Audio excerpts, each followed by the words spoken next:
mendengarkan doa anak-anaknya yang berseru kepadanya siang dan malam. Bapak Ibu, saya ingin tanya, pasti dari kita semuanya sudah sering berdoa dan setiap hari pasti berdoa. Yang belum pernah berdoa secara khusus setiap hari kepada Tuhan, kita mulai untuk melakukan doa pribadi setiap hari kepada Tuhan. Karena di dalam doa itulah terjadi banyak sekali pemulihan. Seperti yang saya alami sendiri, ketika awal perkawinan, saya mengalami banyak sekali kesulitan dengan suami. Suami saya anak tunggal, saya anak bungsu, kami masing-masing dari keluarga yang tidak harmonis. Jadi masing-masing membawa luka dari keluarga asal di dalam perkawinan. Namun Tuhan sungguh luar biasa. Dari segala yang hancur, dari segala yang kurang, dari segala kelemahan ini, Tuhan bisa bangun sesuatu yang baik. Bukan karena kami, tapi karena sungguh-sungguh kuasa Tuhan. Itu yang terjadi, itu yang saya alami, itu yang suami saya alami. Awalnya ketika saya melayani Tuhan, suami saya belum mengizinkan. Tapi saat ini dia begitu mendukung dan dia senang kalau saya melayani. Daripada pergi shopping, katanya lebih baik melayani. Dan saya bersyukur sekali bahwa kami boleh dipulihkan. Ini perkawinan kami sekarang 20 tahun dan ini bukan hal yang mudah. Tetapi saya bersyukur bahwa saya boleh mengalami banyak kesulitan di dalam perkawinan. Karena dengan segala kesulitan dan persoalan itu, saya akhirnya menemukan Tuhan. Dan itu lebih dari segalanya. Lebih dari apapun yang selama ini saya inginkan dan begitu saya dambakan. Kalau selama ini saya ingin menjadi orang hebat, berprestasi, diakui banyak orang, dianggap sebagai wanita karier, wanita pandai yang hebat, gitu. Sekarang ini saya lihat itu sama sekali tidak apa-apanya, tidak ada apa-apanya dibandingkan pengenalan saya akan Tuhan dan cinta Tuhan yang boleh saya alami. Dan kesempatan boleh melayani Tuhan itu sungguh-sungguh luar biasa. Itu lebih daripada apapun juga. Dan saya bersyukur sekali buat Tuhan mengizinkan saya boleh mengenal Dia ketika saya masih sehat, ketika saya masih boleh membalas cinta Tuhan yang saya terima dengan begitu banyak. Kalau saya punya kesaksian saya punya teman yang sekarang dua-duanya sudah meninggal. Tetapi sebelum mereka meninggal, 1 tahun sebelum mereka meninggal, Bapak ini bilang kepada saya dan suami, enaknya kalian itu masih muda sudah mengenal dan melayani Tuhan. Bapak ini sakit kanker dan 1 tahun sebelum dia meninggal, waktu usianya 64, dia dibaptis. Dan 1 tahun itu dia mengikuti semua retret di Tumpang, dan akhirnya usia 65 dia meninggal. Tapi dia bilang, kalau saya boleh diberikan waktu, kalau waktu ini boleh diputar, maka satu hal yang saya ingin lakukan adalah melayani Tuhan. Tapi itu sudah tidak mungkin lagi karena kesehatan dia tidak memungkinkan. Dia menderita kanker yang sudah sangat lanjut dan sudah menyebar kemana-mana. Satu lagi seorang ibu usianya 50 waktu itu, dia menderita kanker imun telur, sudah stadium lanjut, dan dia mengajak saya, meminta saya untuk mengantar pada ke Romo Yohanes untuk didoakan. Dan waktu kami menunggu Romo datang ke kamar, lalu ibu ini bilang pada saya sambil memegang tangan saya, paling enaknya melayani Tuhan. Jadi pada Bapak Ibu, pada akhir hidup kita akhirnya kita tahu bahwa apa yang bisa kita persembahkan kepada Tuhan di akhir hidup kita hanyalah cinta kita kepada Tuhan, hanyalah pelayanan kita kepada Tuhan, yaitu membawa jiwa-jiwa datang kepada Tuhan dan mengenal Tuhan. Inilah yang sungguh-sungguh Tuhan merindukan dari kita semua untuk membawa orang lain kepada Tuhan. Saat ini kita sudah mengenal Tuhan, saat ini kita sudah mengalami cinta Tuhan. Banyak dari kita yang sudah mengalami pemulihan dari Tuhan. Ini sungguh-sungguh suatu hal yang sangat berharga dan patut kita bagikan kepada orang lain bahwa mereka pun memiliki Yesus yang hidup, memiliki Yesus yang mengasihi mereka, yang menyembuhkan mereka dan sanggup melepaskan mereka dari segala ikatan yang membawa menjauhkan mereka dari Tuhan. Pertama-tama keluarga kita. Pasti sulit untuk membawa keluarga kepada Tuhan, khususnya orang-orang terdekat kita. Namun kuasa doa sekali lagi itu sungguh luar biasa. Tidak usah kita banyak bicara, tapi kita banyak bicara kepada Tuhan dan Tuhan akan turun tangan. Ketika kita angkat tangan, maka Tuhan akan turun tangan mengatasi persoalan kita. Itulah yang banyak saya alami dalam hidup saya. Kalau saya saat ini boleh menulis buku, itu bukan karena saya hebat, sama sekali bukan. Justru saya menulis itu dari puing-puing kehancuran, ya. Jadi betul-betul dari segala pergumulan hidup saya, di mana saya sungguh-sungguh gak bisa apa-apa lagi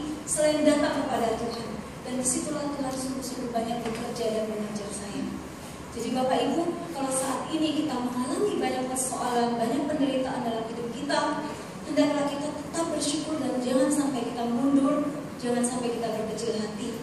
Karena Tuhan belum selesai dengan kita. Tuhan belum selesai dengan perkawinan kita. Tuhan belum selesai memproses kita. Dan hasilnya itu pasti indah. Jadi kalau saya disuruh mengulangi kembali ke belakang, saya nggak mau pasti karena berat. Tetapi saya bersyukur sekarang bahwa saya boleh mengalami itu dan sudah melewati itu. Karena akhirnya hasilnya saya menemukan Tuhan. Dan khususnya saya menemukan Tuhan dalam perkawinan. Karena justru dalam perkawinan inilah saya mengalami proses yang sangat berat. Saudara-saudari yang terkasih, kita semua pasti kawin banyak. 99% karena cinta, mungkin ada 1% karena disuruh orang tua dan lain sebagainya. Tapi cinta itu harus bertumbuh. Kalau awalnya kita hanya tertarik karena dia pandai, karena dia baik, karena dia cantik, karena dia kaya, karena dia sukses, karena dia tanggung jawab, karena dia sayang sama saya, tapi itu nanti lama-lama pasti nggak cukup. Setelah beberapa tahun berjalan, 5 tahun, 10 tahun, perasaan-perasaan itu pasti hilang. Nah, kita harus terus-menerus bertumbuh di dalam cinta. Sama dengan relasi dengan Tuhan itu harus terus-menerus diperdalam, ya, harus terus-menerus bertumbuh. Kalau kita kawin dulu karena hal faktor-faktor fisik, faktor-faktor pertimbangan dunia, maka setelah berjalannya waktu kita harus meningkatkan kualitas pribadi kita, sehingga kita pun di mata suami itu semakin lama semakin menarik. Bukan hanya soal fisik itu pasti ada batasnya. Tapi soal kualitas iman, kualitas pribadi, kualitas intelektual, kualitas cinta yang kita berikan kepada orang, kepada sesama, kepada keluarga kita khususnya, ini perlu kita tumbuhkan dan bisa kita tumbuhkan. Dan inilah sebenarnya yang sangat berharga. Dan kadang-kadang itu pun tidak cukup. Banyak orang yang istrinya baik, suaminya baik. Menurut istrinya orang, suaminya baik sekali. Dan menurut orang lain, suaminya baik sekali. Kok dia gitu ya sama suaminya? Menurut orang lain, dia adalah istri yang sangat baik, tapi kok suaminya masih cari perempuan lain misalnya. Banyak sekali yang seperti itu. Kenapa? Ya, memang faktor kebaikan manusia ini nggak cukup untuk mempertahankan rumah tangga. Kita butuh rahmat, kita butuh kuasa Tuhan, kekuatan Tuhan. Jadi apa yang manusiawi ini nggak cukup menghadapi tantangan dunia ini. Karena Bapak Ibu, kita di dunia ini kan tidak hanya menghadapi kuasa darah dan daging, tetapi kita menghadapi juga roh-roh jahat di udara. Nah, banyak yang tidak suka bahwa keluarga itu utuh dan harmonis. Bayangkan kalau keluarga itu hancur, bercerai, bagaimana anak-anak? Anak-anak pasti akan juga mengalami kehancuran. Dan biasanya juga mengikuti pola kawin cerai, ya kan? Berarti kita lihat, kita telah mewariskan suatu keburukan dan kehancuran bagi anak-anak. Nah, ini perlu kita putus. Kalau kita di dalam keturunan atau keluarga kita ada yang kawin cerai, kita jangan sampai mengikuti pola itu. Walaupun kecenderungan itu cukup kuat biasanya. Nah, kita harus dengan bantuan Tuhan, dengan kuasa Tuhan itu pasti bisa memutus pola-pola itu. Pola-pola buruk di dalam keluarga. Ini harus kita putus supaya jangan sampai diwariskan ke anak cucu. Oleh sebab itu kita perlu kuasa Tuhan, tidak cukup kebaikan manusia. Nah, kalau misalnya suami istri itu bosan, kenapa ya kok bosan? Bosan gitu sama suami, sama istri, ya. Jadi berarti kita ada sesuatu yang harus bertumbuh. Artinya itu adalah undangan untuk kita melihat dimensi yang lebih tinggi, yaitu tadi dimensi spiritual. Artinya bahwa Tuhan itu pasti punya rencana yang baik ya, dengan perkawinan kita. Kita harus melihat itu. Nah, jalannya itu sempit. Artinya apa? Orang kawin itu gak ada yang gampang. Ada nggak yang gampang? Saya yakin gak ada. Jujur saya menulis buku ini. Ketika saya menulis buku ini, saya itu sedang memikirkan banyak pasangan-pasangan yang saya tahu hidup perkawinannya itu sangat berat. Banyak mereka yang konsultasi itu mengatakan sudah gak ada harapan. Suami saya itu betul-betul sudah gak suka sama saya. Dia sudah konflik, udah main perempuan, sudah mukul, gak pernah di rumah, mainnya game online terus. Perginya pagi, pulangnya pagi-pagi, gitu, pulang tidur. Kemudian gak pernah memperhatikan anak. Itu banyak. Kalau kita mengalami perkawinan kita baik, kita bersyukur. Tetapi banyak sekali yang mengalami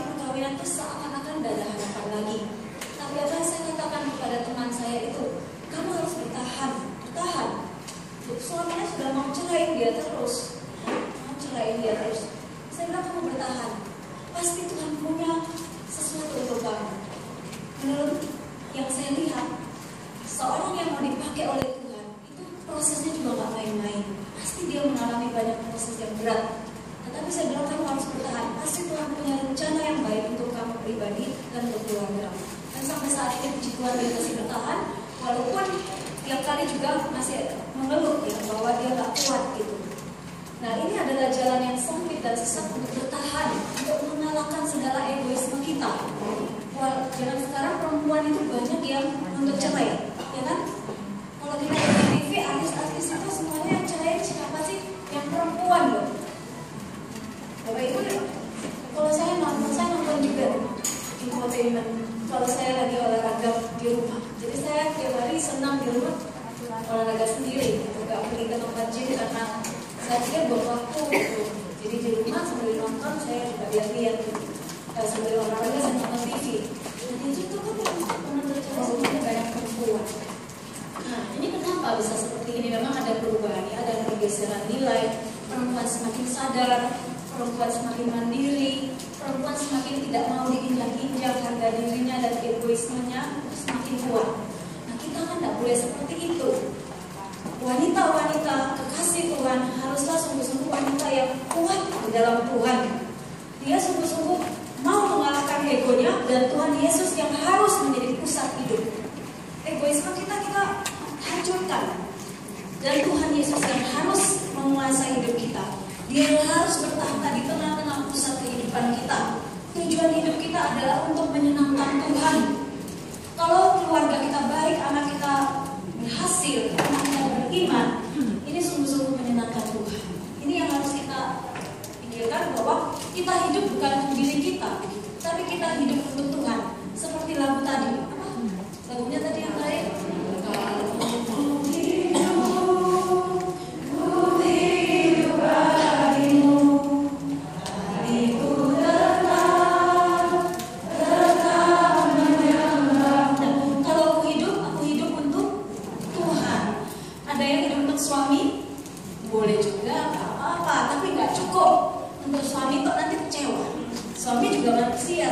Suami juga bisa mengecewakan.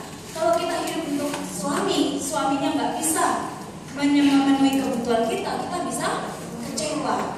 Tapi kalau kita hidup untuk Tuhan, maka kita bisa hidup untuk suami. Kalau kita bisa hidup untuk Tuhan, kita mengandalkan cinta Tuhan, maka kita punya banyak stok cinta untuk mengasihi suami kita yang nggak patut dicintai misalnya. Ya, kalau menurut pikiran kita suami model gini nggak patut dicintai. Saya udah kerja, saya yang biaya anak-anak. Dia cuma taunya nganggur, taunya senang-senang aja, malah jahatin aku. Ini kan suami gak patut dicintai menurut ukuran manusia. Tetapi kalau kita punya stok cinta banyak dari Tuhan, persoalan-persoalan kelemahan manusia itu seakan-akan kecil aja, ya, tidak terlalu mengganggu. Artinya memang berat, tetapi kita bisa mengatasi dengan cinta Tuhan. Jadi wanita itu kita harus kuat. Kuat dalam arti apa? Jangan cengeng. Jangan kalau suaminya belanjanya kurang, terus kita sudah nambah gitu, ya. Gak apa-apa belanja kurang, ya. Kita sesuaikan. Pokoknya semua kenyataan ini kita harus terima. Tapi artinya apa? Supaya apa? Supaya kita juga nggak menderita, ya. Kalau kita menuntut suami kita untuk seperti yang kita inginkan, ini repot. Suami juga nggak mau berubah karena kita menuntut, dan kita pun menderita, ya. Lebih baik kita sungguh-sungguh mengembangkan diri kita dan mengembangkan rohani, supaya kita punya kekuatan. Saya yakin memang tidak gampang. Saya juga tahu bahwa kita perlu proses, ya. Tetapi proses ini harus dijalani. Kita harus tumbuh. Kalau kita sungguh-sungguh mau menjadi orang-orang yang kuat dan beriman, akhirnya siapa yang dapat? Anak-anak kita yang dapat hasilnya. Kalau kita menjadi orang yang kuat, maka anak-anak kita akan mendapatkan hasilnya. Nah, ini yang saya katakan, perkawinan itu jalan sempit menuju Tuhan. Perlu pengorbanan. Saya yakin Bapak Ibu sudah banyak melakukan pengorbanan, ya. Namun bahkan mungkin tidak dilihat pengorbanannya itu. Kita sudah menyangkal kesenangan pribadi. Ini sudah terjadi sejak kita hamil, melahirkan, itu sudah menyangkal kesenangan pribadi. Sebenarnya secara kodrat manusia ini sebagai wanita punya kekuatan lebih. Kita udah terbiasa pada saat hamil, melahirkan, kemudian membesarkan anak, ini semuanya sudah menyangkal egoisme, menyangkal kesenangan pribadi, ya kan?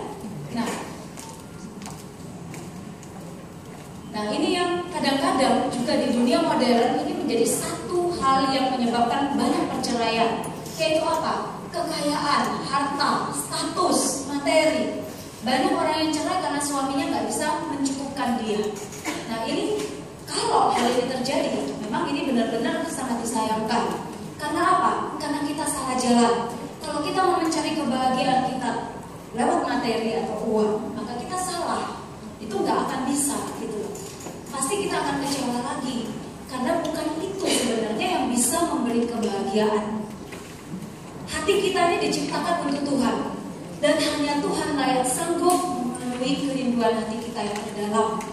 Semua barang, materi itu adalah lebih rendah daripada kita. Jadi apa yang lebih rendah itu tidak akan mungkin bisa memuaskan kerinduan kita yang terdalam.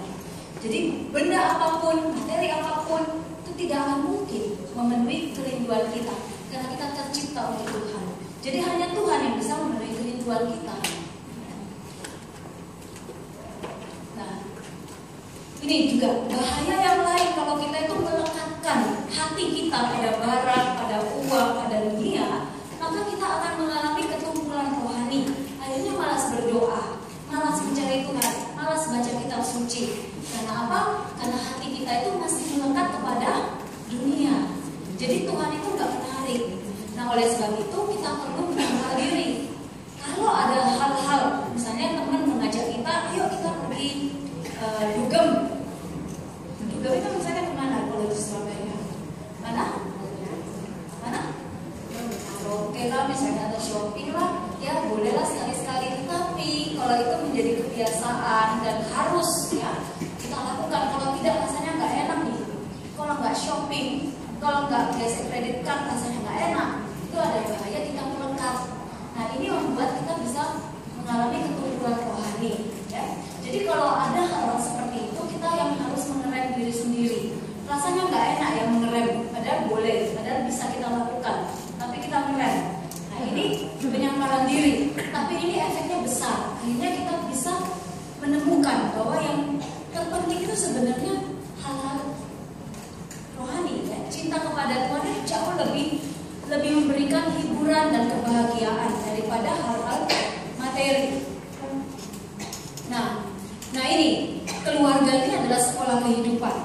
Jadi kita sebagai seorang perempuan, seorang ibu, sungguh-sungguh harus melihat keluarga ini adalah kesempatan buat kita untuk membentuk anak-anak kita sesuai dengan kehendak Tuhan.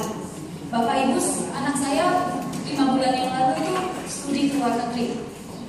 Lalu sebelum dia berangkat, saya itu takut sekali. Saya bilang sama Tuhan, aduh gimana kalau anak saya ini kehilangan imannya? Dan saya terus berdoa kepada Tuhan. Apalagi sebelum berangkat, saya ngomong juga, hati-hati loh anakmu. Dia akan tanya. Saya bilang anak saya mau ke Jerman loh. Sama Romo Yohanes waktu bilang tuh, hati-hati loh nanti kehilangan iman. Hati-hati asal jangan kehilangan iman, begitu kata Romo. Waduh, Romo Yohanes ngomong gini, saya kan ngeri. Mana ini? Kok menakutkan gitu. Akhirnya saya terus berdoa. Aduh Tuhan, kalau memang ini bukan yang baik buat dia, buat imannya, tolong batalkan aja. Tapi anak saya pengen sekali. Akhirnya saya terus berdoa sambil nangis, minta sama Tuhan, tolong anak saya pegang supaya dia jangan sampai kehilangan Engkau. Bahwa saya itu yang terpenting, bahwa dia harus menomorsatukan Tuhan. Lalu kemudian 2 minggu sebelum berangkat, saya kan tiap pagi misa. Suatu pagi itu setelah saya keluar dari misa di pintu gerbang gereja di Katedral di Malang, Tuhan itu ngomong dalam hati ya. Tuhan kalau ngomong itu bukan seperti suara yang bisa kita dengar, tidak ya, tapi dalam hati, dan saya tahu itu suara Tuhan. Tuhan bilang gini, bagaimana kalau aku berjanji aku akan bertanggung jawab terhadap anakmu? Waduh, waktu Tuhan ngomong seperti itu, saya itu luar biasa lega. Saya bersyukur setengah mati, bersyukur luar biasa ya. Dan saya bilang, Tuhan, terima kasih. Janjimu itu sudah lebih daripada cukup. Kalau Tuhan berjanji buat saya itu sudah selesai. Kalau Tuhan berjanji buat saya itu pasti Tuhan genapi. Dan pasti Tuhan bisa menggenapi janjinya. buat saya itu sudah lebih daripada cukup. Sejak itu saya sungguh-sungguh lega, saya bisa melepaskan anak saya pergi dengan tenang, ya, dengan penuh iman bahwa Tuhan akan memegang dia. Dan Anda tahu memang kejadiannya luar biasa sekali. Anak saya itu dengan berbagai kejadian akhirnya diketemukan dengan teman-teman komunitas yang sangat beriman di Jerman, di Frankfurt, dan di situ dia luar biasa bertumbuh. Kalau dulu waktu di Malang, di rumah kami itu selalu ada sel muda-mudi, dia nggak mau ikut. Misa harian pun kalau saya ajak, paksa-paksa dikit baru mau ikut. Sekarang dia tiap hari misa dengan teman-teman komunitas. Tiap hari doa rosario dengan Skype sama-sama teman-temannya. Dan dia menjadi mestinan dan lain-lain gitu. Saya itu bersyukur bahwa Tuhan menggenapi janjinya. Nah, jadi kitab suci ini sebenarnya kan isinya janji Tuhan. Janji Tuhan yang luar biasa. Nah, kalau kita membaca janji Tuhan, membaca kitab suci dan sungguh memegang janji itu, percaya penuh, maka pada saat itu sebenarnya semua janji itu sudah kita menjadi milik kita. Ya, karena kalau kita percaya, maka Tuhan pasti akan menggenapi. Artinya kalau kita sudah percaya pada janji Tuhan, maka Tuhan itu nggak mungkin nggak menggenapi. Sama dengan kalau kita janji pada anak kita. Kalau anak kita percaya sekali, oh mamaku kalau aku naik kelas katanya mau ngajak aku ke Bali. Kalau dia udah percaya, masa kita nggak memenuhi janji kita? Kita nggak akan mungkin mengecewakan anak kita, apalagi Tuhan. Ya. Jadi kalau kita percaya penuh dengan tidak bimbang, maka pasti janji Tuhan digenapi di dalam hidup kita. Ya. Nah, Kristus itu kalau kita baca dalam Katekismus Gereja Katolik 1642 dikatakan Kristus melalui